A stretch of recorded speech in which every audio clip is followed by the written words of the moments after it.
오늘이 어린이 주일입니다. 1년에 한 번 어린이 주일 맞이해서 자녀 교육에 대해서 생각을 해보는 시간입니다.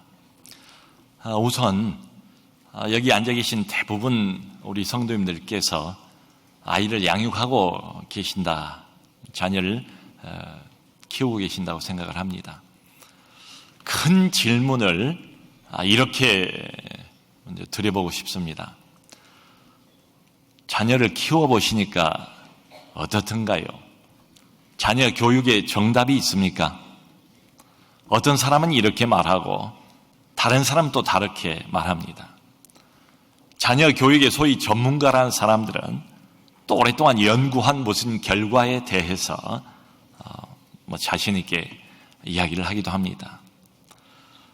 그런데 그런 일반론 말고 원리 말고 나라는 특별한 아빠, 나라는 특별한 엄마, 또 우리 가정이라는 특별한 환경에 우리에게 보내주신 이 특별한 아이, 그 아이를 키우는데 어떤 정답이 있는가? 아마 선뜻 이야기하기가 어렵지 않을까 생각을 합니다. 그래서 이런 제목의 책도 있어요.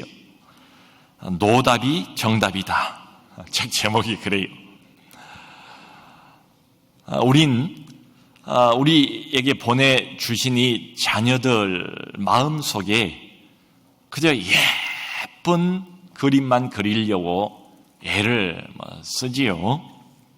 백지 상태로 이 아이가 우리 가정에 왔습니다. 그러니까 가급적이면 거기에 아름답고 예쁜 그림을 누군들 안 그리겠어요. 그렇게 노력을 하지요. 그런데 문제는 키우다 보면 원하는 대로 이 아이가 자라주지를 않는 거예요. 내 계획이 있죠. 이 아이를 위한 최상의 플랜이 이미 짜여져 있죠. 그런데 그대로 이 아이의 인생이 흘러가지를 않는 겁니다. 나름대로는 부모로서 최선을 다해도 아이가 비틀어 나가는 경우도 얼마든지 있다. 그래서 우리가 깨닫게 되는 것은 내 인생이 내 뜻대로 되는 게 아니구나. 우리 아이도 결국은 내 손 안에 있는 것이 아니로구나. 바로 그런 깨달음이 우리를 겸손하게 만들어주지 않습니까? 하나님 앞으로 나가게 만들어주지 않습니까? 또 그 앞에 엎드려서 기도하게 만들어주지 않습니까? 참 이렇게 보면 우리는 아이를 교육한다고 교육하지만 이 아이를 통해서 평생 영적인 교육과 훈련을 부모들이 받는 것 아니겠는가? 여러분, 우리 아이들만큼 애간장이 끊어질 정도의 고통을 다른 누구에게서 우리가 느낄 수 있겠습니까? 이거 다시 물릴 수도 없고 말이죠. 도망갈 수도 없고 말이죠. 평생을 미혼이든 기혼이든 그 이후라도 이 땅을 살아가는 동안은 평생을 달고 살아가야 하는 우리 자녀들. 너무 큰 보람이고 기쁨이 되기도 하지만 너무 큰 고통이고 부담이 되기도 하는 우리 아이들. 아마 짐작컨대 특별히 우리 엄마들 대부분의 기도 시간에 아마 자녀들을 위한 기도가 그 시간의 대부분을 커버하지 않을까 이런 생각을 합니다. 하나님께서 이 땅 위에 가정을 세우셨습니다. 교회도 세웠지만 하나님이 세운 또 다른 단체 하나가 있다면 바로 가정이에요. 아담과 이브를 하나님께서 창조하시고 두 사람을 주선을 해서 만나게 하시고 그리고 두 사람이 가정을 이루게 하신 분이 바로 하나님이세요. 그러니까 이 가정의 속성을 하나님이 너무 잘 아세요. 이 부모와 자녀와의 역학관계, 역학구도 이런 것들을 하나님만큼 잘 알고 있는 분은 없어요. 그래 그분이 아주 간단하게 이야기를 합니다. 여러 가지를 나열해 놓으면 다 잊어버리니까요. 못 지키니까요. 가장 중요한 것 하나 말씀하세요. 우리가 늘 부모로서 명심해야 될 것 하나만 말씀하고 계세요. 아비들아, 여기 그랬잖아요. 여기 아비는 가정의 대표, 그리고 가정을 건사해가는 책임을 지고 있는 리더로서의 가장, 아빠를 의미합니다. 그런데 조금만 넓혀보면 아빠만 해당되는 말은 아니지요. 아이를 함께 양육을 해나가지 않습니까? 엄마와 아빠가 말이지요. 엄마, 아빠, 부모 모두에게 해당이 되는 말씀입니다. 자녀를 노엽게 하지 말라. 저들이 낙심할까 함이라. 대한민국 2016년도 오늘의 현실에 OECD 국가 중에서 아이들 행복지수가 가장 낮다고 이구동성으로 다 말을 하는데요.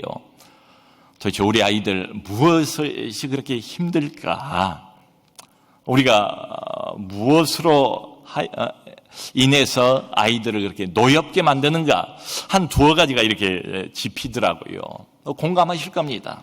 지나친 공부 위주의 교육, 이게 우리 아이들 노엽게 만드는 것 같아요. 저도 그렇고 여러분들도 다 그렇고 부모로서 우리 자녀에게 행복한 인생을 만들어주고 싶지 않은 부모가 어디 있겠습니까? 너도 나도 모든 부모는 우리 아이들에게 알찬 미래, 행복한 인생을 아이들이 만끽했으면 이런 진심 어린 마음이 다 있지요. 없을 리가 없지 않습니까? 근데 문제는 뭔가 하면 그 행복한 인생을 만들어주기 위해서 너무 지나치게 공부에 집중시킨다. 여러분 인터넷 네이버에요. 대치동 학원 지금이라도 당장 쳐보시면은 약 3,600건 이상의 글들이 올라옵니다. 놀라지도 않으시나요? 다 알고 있다 이겁니까? 대한민국 사교육 1번지 대치동. 이 대치동 근방에 모여있는 학원과 교습소가 무려 1,000여 개에 이르고 있습니다. 그 한복판에 우리가 살고 있는 거예요. 그 모 일간지에 나온 고등학교 1학년 학생인 김모군의 일주일 스케줄을 잠깐 살펴보면 이렇습니다. 월요일부터 오전 7시에 기상입니다. 7시 반에 집에서 나갑니다. 8시에 학교에 도착합니다. 그리고는 오후 4시까지 약 8시간 동안 학교 수업을 해요.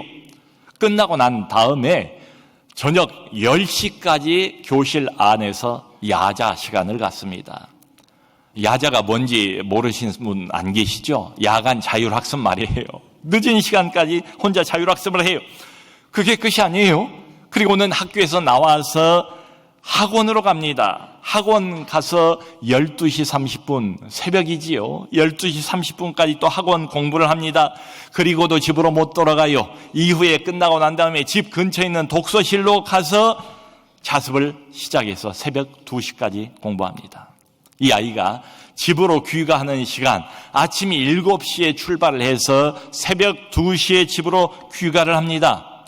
그러니까 잠을 몇 시간이나 잘까요? 이 김군은 2시에 가자마자 잠이 오겠습니까? 씻고 어쩌고 하다 보면 그저 한 4시간 정도 잠을 잘 수 있지 않을까. 한참 잠이 정말 그리운 이 나이에 말이죠. 주말이라고 쉴 수 없어요. 토요일 날 오후 1시에 역시 학원으로 갑니다. 6시까지 공부를 합니다. 저녁을 먹습니다. 다시 독서실로 갑니다. 새벽 1시 반까지 또 공부를 합니다. 일요일 날도 예외가 아니에요. 일요일 날도 오후 1시에 학원으로 갑니다. 이게 고등학교 1학년생 한 17살이나 됐을까요? 한참 사춘기 아닙니까? 뭔가 그야말로 끌어오르는 청춘을 마음껏 표현해보고 싶은 이런 나이 아니겠습니까? 그런데 그런 것들을 생각할 겨를이 없어요. 그런 걸 실천에 옮기는 것은 더더군다나 꿈도 못 꾸는 이런 상황입니다. 그런데 극단적인 예가 될지는 모르겠습니다만은 들어보시면 아마 참고는 할 수 있지 않을까. 정도의 차이는 있을지 몰라도 어쩌면 우리 모두가 다 이런 어쩔 수 없이 갇혀 있는 덫과 같은 열악한 대한민국의 교육 현실에 현재 갇혀 있는 것 아닌가. 그 안에서 부모는 부모대로 아이는 아이들의 그저 몸부림만 치고 있을 뿐이지 않겠는가. 어느 교회 장로님이 날마다 자기 딸에게 안수기도를 했습니다.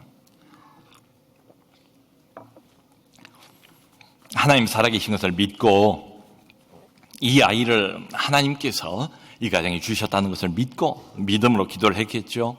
머리에 손을 얹고 하나님 우리 딸 서울대 들어가게 해 주옵소서. 날마다요. 이렇게 뭐 웃으면서 한 게 아니고 정말 진중한 마음으로 마음을 담아서 우리 딸 서울대 들어가게 해주옵소서. 날마다 1년이 지나고 2년이 지나고 3년째 기도할 때 아이가 미쳐버렸습니다. 아이가 정신이 돌아버렸어요. 실제로 서울대를 들어가는 게 아니고 정신병원을 들어가게 됐습니다. 어느 총망받는 부장판사 내외가 있었습니다. 이 판사도 서울대 출신이고 부인도 서울대 출신이에요. 그러니까 이 집안에서는 서울대를 가는 게 뭐 특별히 잘한 게 아니에요. 여자 집안도 대부분 다 서울대 나온 사람들, 남자 집안도 대부분 다 서울대 나온 사람들, 좀 드물긴 하지만 이런 가정이 있잖아요. 그러니까 서울대를 아이들이 가는 건 너무 당연한 것이고 기본 중에 기본으로 알고 있는 그런 집안이에요. 근데 이 아이가 떨어졌어요. 두 번째 재수를 해도 떨어졌어요. 삼수를 해도 떨어졌어요. 그래서 정말 자존심을 구기면서 어찌 우리 집안에 이런 일이 하면서 단계를 낮춰가지고 어느 대학 신학과를 보냈습니다. 아이가 그 길로 교회를 영영 떠나버렸습니다. 어느 작은 교회에서 어렵게 목회를 하고 있는 목사님이 계셨습니다. 그 예전에는 부모님들의 서포트가 그렇게 많지 않아도 아이가 정말 열심히 하고 똑똑하면 서울대 들어가는 경우가 있었죠. 이 아이가 그랬는가 봐요. 아들이 서울대 입학을 했어요. 근데요, 작은 교회의 목사, 교회 성장도 별로 되지 않는 그런 교회에서 고생하면서 목회하는 목사를 누가 그렇게 주목하고 눈여겨보겠습니까? 근데 희한한 것은 이 소문이 나자 그때로부터 사방에서 이 목사님을 강사로 초청을 하더라는 거예요. 근데 문제는 하나님의 말씀을 들으려고 초청하는 게 아니라 어떻게 그 가난한 목사가 아들을 서울대 보냈는가, 이걸 들으려고 말이죠. 제가 말씀드리거니와 저는 서울대 출신의 우리 성도님들에게 전혀 유감 없습니다. 우리 교회 안에도 서울대 출신의 귀한 분들이 너무 많아요. 지금 말씀드리고 싶은 건 뭔가 하면 대한민국의 작금의 열악한 교육 현실을 말씀드리고 싶은 거죠. 또 하나 우리 아이들 노엽게 만드는 것은 끝도 없는 부모의 잔소리 아닌가 생각합니다. 당신이 화내는 진짜 이유라는 다큐멘터리가 있습니다. 그걸 보면요, 부모는 별 생각 없이 말해요. 너 좋으라고 말한다고 다 그렇게 변명을 하지 않습니까? 별 생각 없이 던지는 말인데 우리 아이는 그때마다 마치 비수로 심장을 찔리는 것처럼 상처를 받더라. 이 부모의 약간의 히스테리가 섞여 있는 그런 끝도 없는 잔소리, 옆에서 제3자가 이걸 듣고 있어도 그냥 숨이 막힐 것 같더라고요. 그냥 질식해서 죽어버릴 것 같아요. 그 심령이, 그 영혼이 말이에요. 이 아이들이 어릴 때는 어떻게 자기 표현을 못하니까 그냥 다소곳이 듣는 것 같아도요, 조금만 크면 아이들이 엄마를 밀어내죠. 외면하지요. 그리고 반항하지요. 그 반항을 점점 표출하지 않습니까? 우리 아이가 요즘 왜 이렇게 나한테 거칠게 구는가? 물론 사춘기 때 광풍 노도의 시기입니다. 바람이 지나갑니다. 그런데 아이가 그럴 때는 생각해 볼 필요가 있죠. 엄마, 아빠, 나 아파요. 나 힘들어요. 직설적으로 그걸 밝히지는 못하니까 반항으로 표현을 하는 것 아니겠습니까? 제가 살고 있는 아파트가 5층입니다. 높지 않아요. 이야기를 이렇게 좀 크게 하면은 저 앞에서 들리고 이런 동네예요. 근데 언제부턴가 아주 상당히 오랫동안 길 건너 앞집에서 큰 소리가 가끔 터져 나오는 거예요. 엄마의 목소리입니다. 두 아이를 놓고 뭐를 마치 잡는 것처럼 엄마가 막 다그치고 막 몰아붙이고 막 그냥 할 소리 안 할 소리를 섞어가면서 크게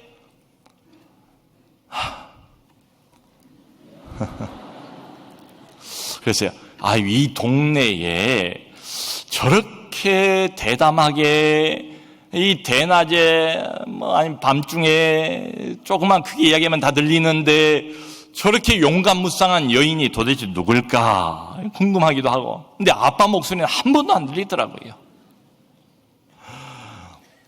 아이들 목소리 물론 안 들렸고요.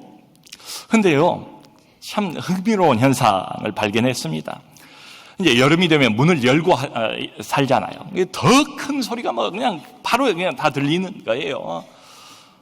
속으로 아이들이 얼마나 힘들까. 아이들 정말 잡는구나, 아이들 죽이는구나. 이런 생각이, 아이들이 참 불쌍하다는 이런 생각이 들 정도였어요. 근데 세월이 흘렀습니다, 상당히.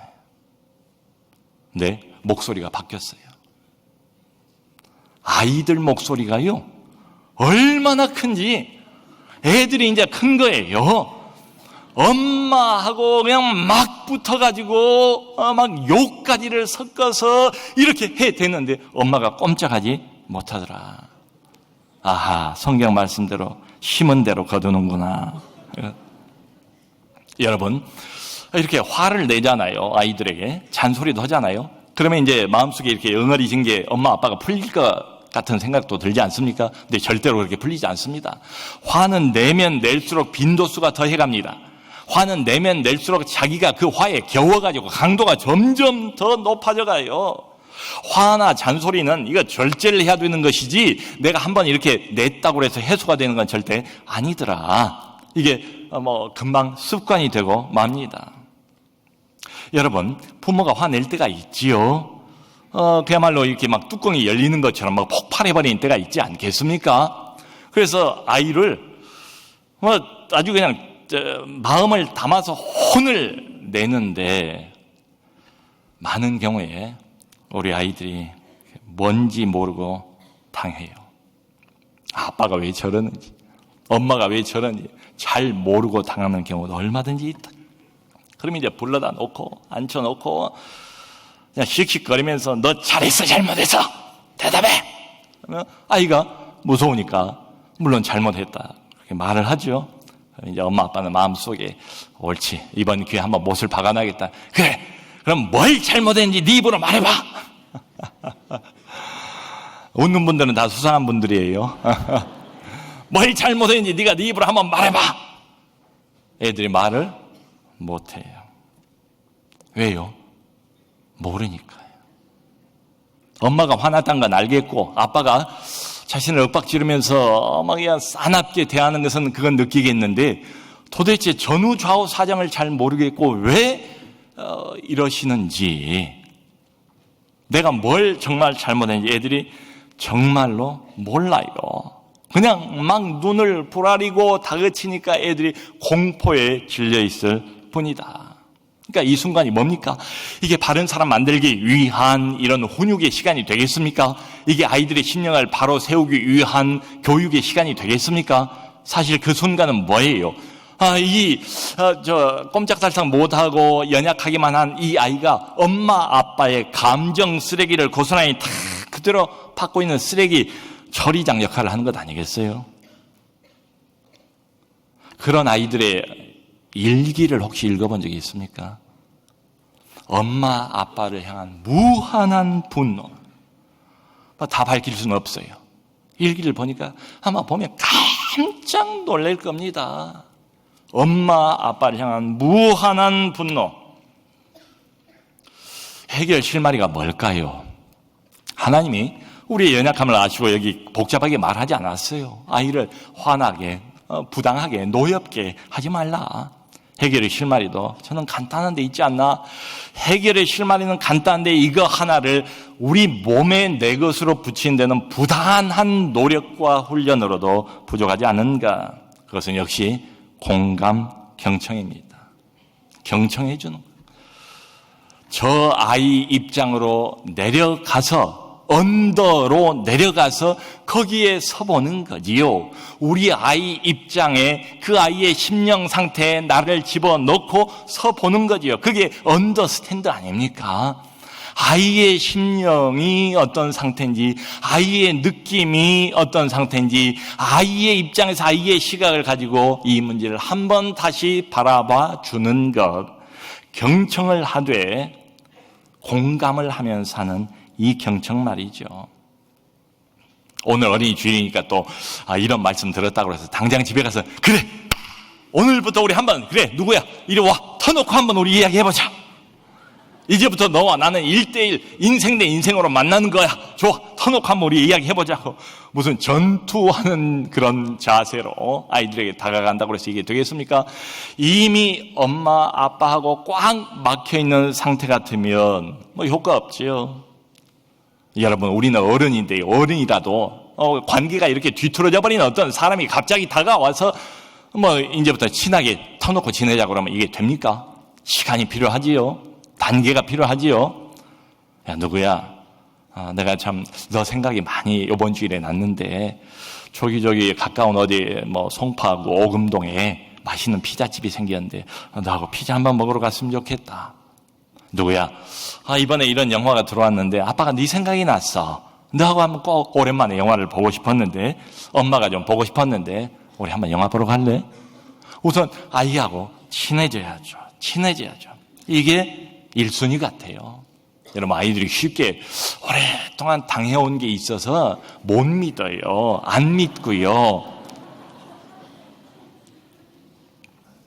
근데 엄마 아빠의 진심이 느껴지면 그때부터 조금씩 마음을 엽니다. 그때부터 입을 열기 시작합니다.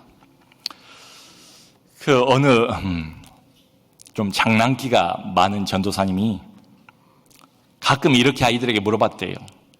교회 나온 아이들에게. 애들아, 예수님 어디 계시니? 물어보면 애들이 다 정답으로 제 마음속에요 라고 이쁘게 이구동성으로 대답을 하지요. 그러면 한 번 더 물어보는 거예요. 장난기가 있으니까. 그래? 네 속에 있다고? 그러면 네 심장 속에 계시니? 네 뇌 속에 계시니? 어디 계시니? 그럼 애들이 이제 당황하지요. 또 어느 날 초등학교 1학년 여자아이한테 또 같은 질문을 했답니다. 누구야? 예수님 어디 계시니? 그랬더니 이 아이가 손을 들어서 한쪽을 가리키더래요. 그 손가락의 방향을 따라가 보니까 이 아이에게 분반 공부를 시키는 담임 선생님이시더래요. 그러니까 이 아이는 자기를 가르쳐주는 담임 선생님을 통해서 예수님을 본 거죠. 부모의 역할이 이래야지 않겠습니까? 하나님께서 하나님의 대리인 역할로, 예수님의 대리자 역할로 이 가정에 이 아이를 보내신 것 아니겠어요? 아이를 키워보신 분들은 다 그런 느낌을 가질 겁니다. 마치 밑 빠진 독에 물 붓기를 하고 있는 것 같은 그런 심정. 이 아이가 과연 변할까? 이 아이의 미래가 있을까? 그러다 보면 거의 콩나물을 키우는 것 같은 이런 느낌이 들 때가 있어요. 여러분, 저희 어렸을 때만 해도 집 안에다가 콩나물을 키웠거든요. 콩나물 씨알 심고, 그리고 검은 보자기를 이렇게 씌워놓고, 날마다 물을 줘요. 변화가 없는 것처럼 보여요. 물만 줘요. 그러면 금방 또 다 빠져버리지 않습니까? 그런데 희한한 것은 세월이 흐르면은 이 콩나물이 점점 그 물을 먹고 자라기 시작합니다. 조금씩 자라요. 글쎄요, 이 아이를 우리가 끼고 이런 영향을 줄 수 있는 그 세월이 얼마나 될까요? 20년, 길면 30년. 중요한 것은 계속해서 우리가 이 아이를 위해서 뭔가를 주고 있습니다. 물을 붓고 있습니다. 중요한 것은 무엇을 붓느냐. 하나님의 사랑을, 하나님의 사랑이라는 물을, 하나님의 은혜라는 물을 흠뻑 줘야 되지 않을까. 다 금방 흘러가 버리고 금방 없어져 버린 것처럼 보여도 붓고 또 부으면 아이가 조금씩 콩나물처럼 자라지 않겠는가. 이런 재미있는 질문이 있습니다. 여러분, 만일에 예수님이 대학의 교수였다면 전공이 뭘까요? 예수님이 교수였다면 어떤 분이 이제 그런 재미있는 질문을 던진 거예요. 예수님의 전공이 있잖아요. 교수들이 다. 그 가르치는 전공이 뭘까? 그건 문 앞에 서서 기다리기 학. 이것일 것이다. 요한계시록 3장에 나와 있는 것처럼 문 앞에 예수님이 서 있어요. 계속 두들기시죠. 근데 그 문은 문고리가 안쪽에 있어요. 바깥에서는 열 수가 없어요. 그러니까 비가 오나 눈이 오나 한정없이 그 앞에 서서 돌아올 때까지 기다리시는 분 예수님. 문 앞에 서서 기다리게 하게 전공자이신 예수님. 사랑하는 성도 여러분, 우리 자녀들은 하나님께서 우리 가정에 엄마 아빠에게 보내주신 귀한 손님 아니겠습니까?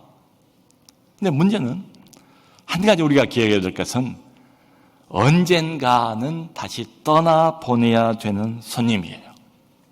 언젠가는. 긴 것 같아도 지내고 보면 참 한순간 아닌가. 언젠가는 떠나보내야 하는 귀한 손님. 모쪼록 떠날 때에 좋은 추억만 간직하고 떠날 수 있도록 만들어준다면 얼마나 좋겠는가. 여러분, 이런 말이 있습니다.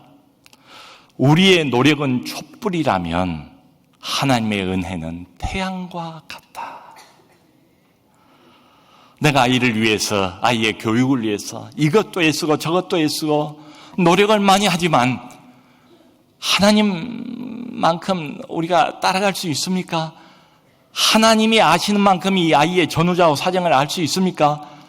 하나님이 꿰뚫어 보시는 만큼 이 아이의 10년, 20년, 이 아이의 마지막 지점까지 내다볼 수 있습니까? 못하지요. 우리의 노력은 작은 촛불 정도라면 하나님의 은혜는 태양과 같다.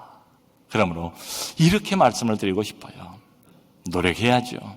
그런데 이런 차원에서 쭉 지금까지 드린 말씀에 근거해서 내 노력은 좀 줄이고 오히려 하나님의 은혜로 양육해 가시는 자녀들을 키워 가시는 이런 부모님들 다 되시기를 주님의 이름으로 축원합니다.